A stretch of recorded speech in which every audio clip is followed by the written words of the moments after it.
One of the earliest songs that I can remember singing as a young child in Sunday school was "I Will Make You Fishers of Men."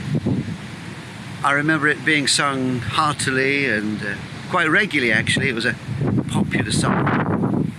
I didn't really understand the whole meaning of the song at that young age.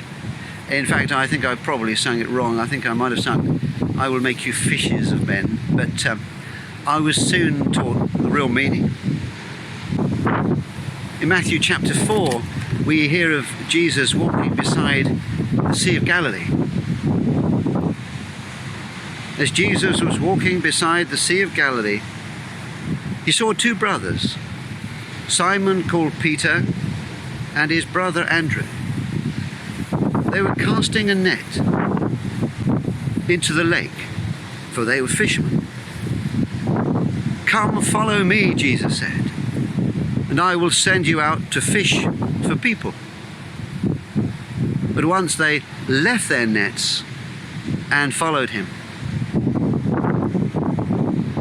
I find that last verse actually quite challenging, as they left their nets to follow him, thinking how their nets would of course been their security. And I think of what's my security in my own life sometimes, and how willing am I to let go of that to trust in God.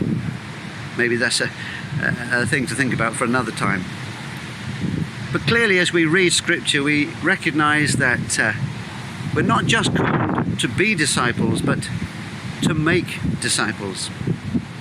At the end of Matthew, in the Great Commission, we read of the calling to make disciples of all nations.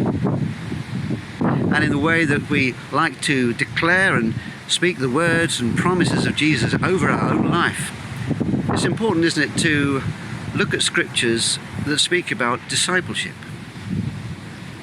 Maybe we could challenge that with a question that says, yeah, but this is the 21st century. Things are different.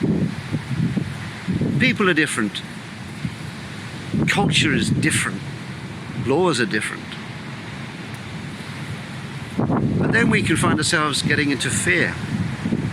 And the Bible tells us that fear of man is a snare. I don't want to be guilty of fear or lack of faith. Lack in faith that God is able to work through me to speak to others about his transforming power that was evidenced by his death, resurrection, and offer of salvation. So yes, things are very different, but the message stays the same. The steadfast love of the Lord never changes.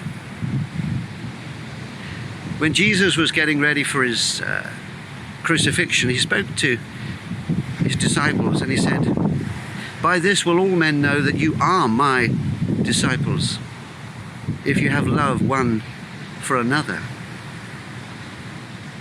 Important to show that love, isn't it?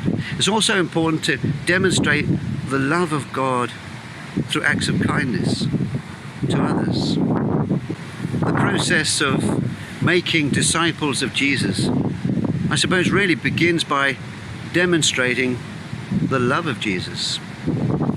And as we do so, well, I guess we earn the right for people to open up their hearts and their ears to hear from us the reason for the hope that we have. But as much as acts of kindness are so important, the greatest act of kindness we can really show is to reveal to others the message of hope that we find within the Gospels.